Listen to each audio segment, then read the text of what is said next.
नमस्कार साथियों, अगर आपकी एज भी 60 प्लस हो चुकी है या फिर आपके परिवार में कोई ऐसा व्यक्ति जो 60 साल की एज को पूरे करने वाला है तो उसके साथ इस वीडियो को शेयर करिएगा। साथ ही साथ अपने यार दोस्तों के साथ भी इस वीडियो को शेयर कर दीजिएगा, क्योंकि आज जो जानकारी हम आपको इस वीडियो में देने वाले हैं उसकी जानकारी हर एक पात्र सीनियर सिटीजन्स को नहीं होती, जिस वजह से उन्हें परेशानी का सामना करना पड़ता है, चाहे संपत्ति विवाद हो, आर्थिक सहायता हो या फिर कोई भी उनको समस्या हो।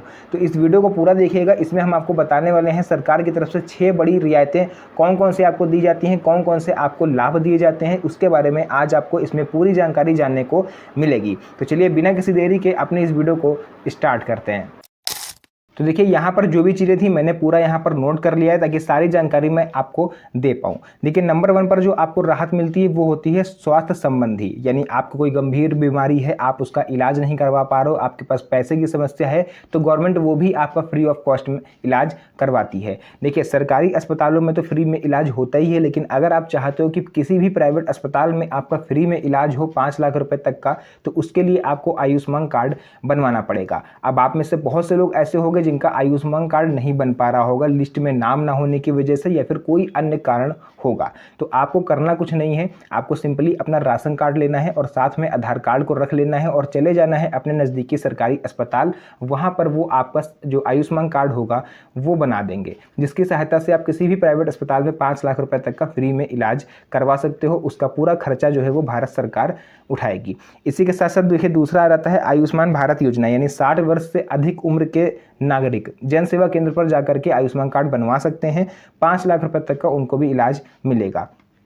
अब हम आपको बता दें कि अगर आपको चलने फिरने में परेशानी हो रही है या फिर आपको ऑनलाइन काम के बारे में जानकारी नहीं है, तो आप घर बैठे आवेदन कर सकते हो, आपका काम घर बैठे किया जाएगा। लेकिन उसके लिए आपकी जो एज है वो 70 प्लस होनी चाहिए, क्योंकि 70 प्लस जैसे ही आप क्रॉस कर लेते हो आप आ जाते हो सुपर सीनियर सिटीजन की कैटेगरी में, धीरे धीरे आने लगते हो। वैसे तो 80 प्लस होता है, लेकिन आप मान लिए जाओगे कि आप सुपर सीनियर सिटीजन बन रहे हो। तो ऐसे में किसी भी सरकारी योजना का लाभ आप घर बैठे पा सकते हो, बस उसके लिए आपको आवेदन करना होगा। अब हम आपको बताते हैं प्राथमिकता का अधिकार, यानी राइट टू प्रायोरिटी। आप किसी भी बैंक में जा रहे हो पैसे निकालने, आप राशन लेने जा रहे हो, आप कहीं रेलवे यात्रा करने जा रहे हो, आपको लंबी अच्छी खासी लाइन लगी दिख रही है टिकट में, तो आप चाहो तो नंबर 1 पर जाके अपना काम करा सकते हो। ये आपका अधिकार है और ये कोई भी आपसे नहीं कहेगा कि भैया लाइन में लग के आओ, आप पहले कैसे आ रहे हो। तो आप जाके नंबर 1 पर काम करा सकते हो। गवर्नमेंट ने ये सुविधा आप सभी सीनियर सिटीजन्स को दे रखी है।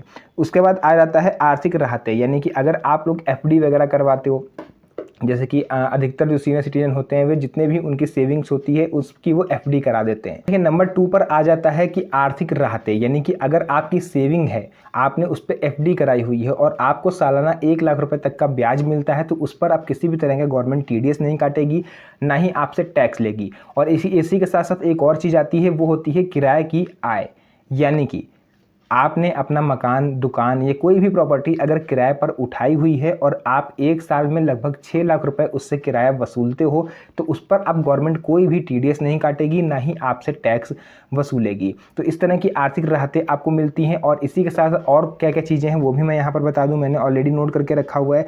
पेंशन का अधिकार तो आप सभी को है ही, जो 60 साल की एज को क्रॉस कर चुके हैं। बस फ़र्क ये है कि कुछ राज्यों में ज़्यादा मिलती है, कुछ राज्यों में कम मिलती है, लेकिन पेंशन बराबर सबको मिलती है।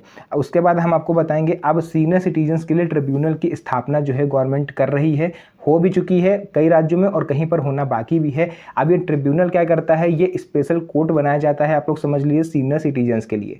जो भी सीनियर सिटीजन्स को परेशानी होती है उनका ये निपटारा करता है ट्रिब्यूनल, क्योंकि वरिष्ठ नागरिकों को कोर्ट के चक्कर ना लगाने पड़े बार बार, इस वजह से इसकी स्थापना करी गई है। ताकि आपको कोई परेशानी हो रही है तो आप इस ट्रिब्यूनल में जाकर के अपनी शिकायत करोगे और ये मात्र 3 महीने के अंदर आपके जो भी विवाद होगा उसको ये सुलझाएगा।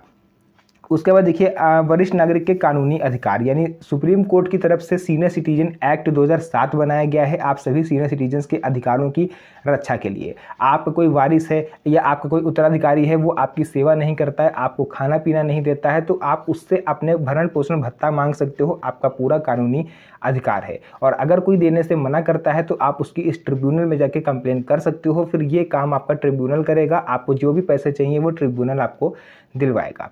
और यहाँ पर एक चीज़ हम आपको बताएंगे, सबसे इम्पोर्टेंट चीज़ है, अक्सर देखा जाता है कि बुजुर्गों के साथ जो विवाद होता है वो संपत्ति को लेकर के ज़्यादा होता है, क्योंकि उनकी संतानें जो है वो चाहती हैं कि जो संपत्ति है वो माता पिता मेरे नाम कर दें। और आप लोग ऐसा गलती कर देते हो कि आप लोग अपने जीते जी जो है संपत्ति उनके नाम कर भी देते हो। उसके बाद असली खेल उसके बाद शुरू होता है, जब आपने अपनी प्रॉपर्टी उनके नाम कर दी। फिर वे आपको प्रताड़ित करने लगते हैं, आपको अनदेखा करने लगते हैं, आपके खर्चों का ध्यान नहीं रखते और तो और आपको खाना भी समय पर नहीं देते हैं। तो इससे आप लोग कैसे बच सकते हो? ऐसे में क्या होता है, जो सीनियर सिटीजन होते हैं जिन्होंने अपनी प्रॉपर्टी बच्चों के नाम कर दी है, वे अपने आप को ठगा हुआ सा महसूस करते हैं। तो आज की इस वीडियो में मैं आपको ये भी चीज़ बताने वाला हूँ कि इस केस में आप क्या कर सकते हो। आपको करना कुछ नहीं है, आपको अपने सीनियर सिटीजन एक्ट 2007 का इस्तेमाल करना है और आपको ट्रिब्यूनल में यानी सीनियर सिटीजन ट्रिब्यूनल में इसके खिलाफ कंप्लेन कर देनी है। अगर आपका मामला सही पाया गया तो ट्रिब्यूनल जो है वो आपकी संपत्ति को शून्य घोषित कर देगा, यानी कि वो वापस से आपके नाम पर आ जाएगी। इसका सीधा सा मतलब ये हुआ कि अगर आपने अपनी संपत्ति अपने बच्चों को गिफ्ट कर दी, उनके नाम कर दी, या किसी को आपने दान कर दी, या फिर उसकी वसीयत बना दी, तो आप चाहो तो उस संपत्ति को वापस ले सकते हो। ये आप सभी सीनियर सिटीजन्स को अधिकार सुप्रीम कोर्ट की तरफ से दिया गया है। इसी के साथ साथ देखिए और भी बहुत सी चीज़ें हैं, मैं यहाँ पर बता देता हूँ आपको। संपत्ति का अधिकार मैंने बता दिया। घरेलू हिंसा से सुरक्षा, यानी अगर आपके पास कोई आपको शारीरिक, मानसिक या आर्थिक रूप से प्रताड़ित कर रहा है तो भी आप उसके खिलाफ इस ट्रिब्यूनल में कंप्लेन कर सकते हो और आपको इसका पूरा लाभ मिलेगा। तो मैंने क्या बताया आज की इस वीडियो में, पूरी चीज़ें मैंने आपको बताई कि आपको कौन कौन से ऐसी राहतें हैं जो सरकार की तरफ से दी जाती है।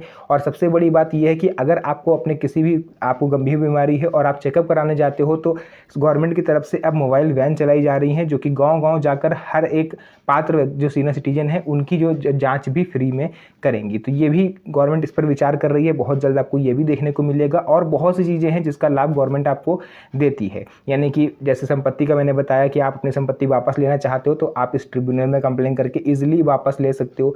या फिर आपको आपके बच्चे अनाथाश्रम छोड़ के आ रहे हैं या वृद्धाश्रम छोड़ के आ रहे हैं, तो इस केस में आप उनके खिलाफ कंप्लेन कर सकते हो, वहाँ पर भी आपकी सुनवाई होगी। मतलब हर तरह से आपको फ़ायदा रहने वाला है, आप लोग को लाभ मिलेगा। तो जो भी चीज़ें थी मैंने पूरा क्लियर बता दिया है। अगर आपके मन में कोई डाउट हो, पेंशन आपकी समय पर नहीं आ रही हो या फिर कोई और परेशानी हो, तो आप कमेंट सेक्शन में मुझसे शेयर कर सकते हो, उसका रिप्लाई मैं आपको दे दूंगा। तो जो भी जानकारी थी मैंने पूरा क्लियर कर दिया है। अगर अभी भी आपके मन में कोई डाउट हो तो आप बेशक पूछिए, स्वागत है आपका मेरे कमेंट सेक्शन में। तो मिलते हैं आप सभी से नेक्स्ट वीडियो में एक और अच्छी इंटरेस्टिंग मज़ेदार वीडियो के साथ। तब तक के लिए धन्यवाद। जय हिंद।